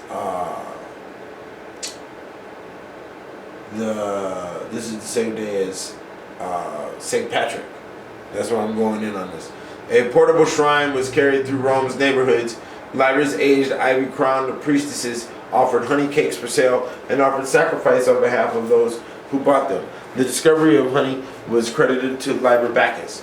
Embedded within Liberalia, more or less at a ritualistic level, were the various freedoms and rights attached to Roman ideas of virility as a divine and natural force. Young men celebrated their coming of age. They cut off and dedicated their first beards to their household layers, and if citizens wore their first toga virilis, the manly toga, which Ovid, perhaps by way of poetic etymology, calls a toga libera, Liber's toga or toga of freedom.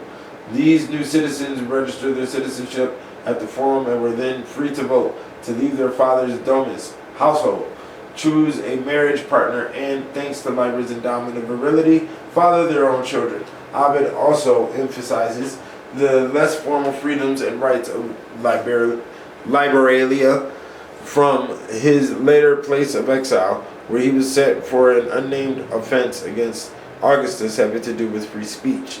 Ovid lamented the lost companionship of his fellow poets, who apparently saw the Liberalia as an opportunity for an uninhibited talking.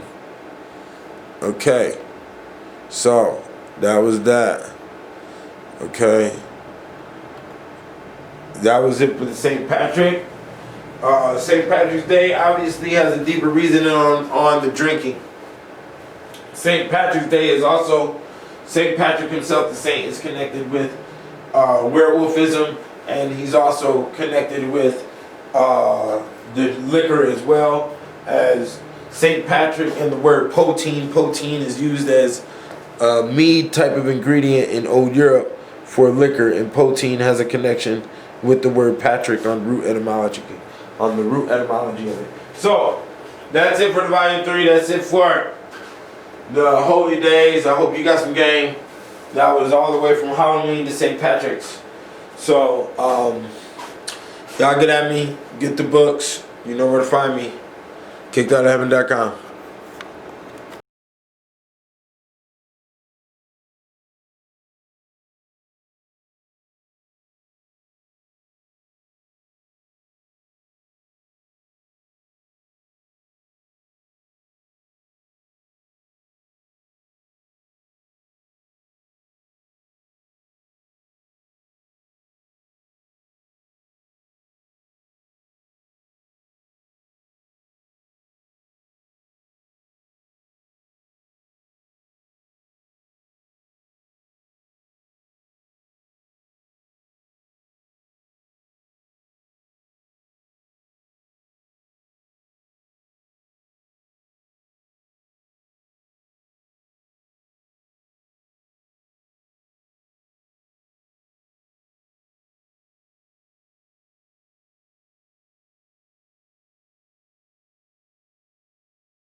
What's a skinny jean wearing nigga with purple dreads? Got a divorce a bald bitch that give him dry hair. What about her best friend? Looks like her baby daddy on the gender bend. Trying to put the little homies on a homo trend? Fuck what they say. His boss, Lil Wayne, lovey daddy, won't let him play. Tired of chicken dumplings steady coming from the AU niggas be from small towns and the neighboring states. So please let me present the facts on the case. Your Honor, they're all cowards, you can see it on their face. If they make a wrong move, the Jew will put them in their place. So I want you young and little niggas, grab your ankles while you on the chase for the take things over. Let him loose, hard to swallow. Put you there where things are hollow. You niggas got no person, they hurting inside. Their daddy wasn't there and their mama told them lies. 50 Cent got the muscles but the bitches got his pride. Rick Ross on decline, his outfits in disguise. Snoop got locked up cause Whitey thought he was high. Suge Knight got hit with a bail at $1,025,000. These supposed to be our bad guys. At the same time, every nigga in the country about to get shot up. And ain't a billionaire nigga that done dropped $1. What about Farrakhan and the Million Man March? Every time niggas gather, they gotta bring grocery carts. I'll let you minstrels dance in the King's Court with no heart for the motherfucking Take things over. Let him loose, hard to swallow. Put you there where things are hollow. niggas speak and think on a 3rd grade level. They complain about signing contracts with the devil. Even Puffy got in trouble and had to be humble. Too much gas in that Lambo, get your hair bubble. UCLA got money from slave days. What about Dr. Dre, who almost lost a big deal? Cause a homie got on Instagram flashing champagne and bills. Meek Mill apologizing to Cheap Thrill. While West Coast of Texas give a fuck how you feel. Jay-Z know the deal, be a father for real. Hip-hop is dead, the bitch just lost the repeal. Now tell me how many more niggas get killed for the take things over. Let him loose, hard to swallow. Put you there where things are hollow.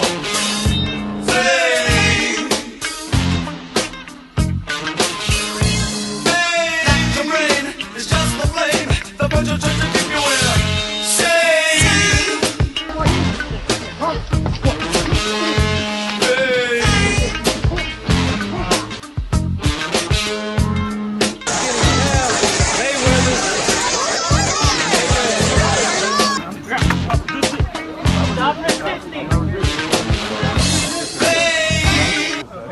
Not resisting, sir. Not resisting.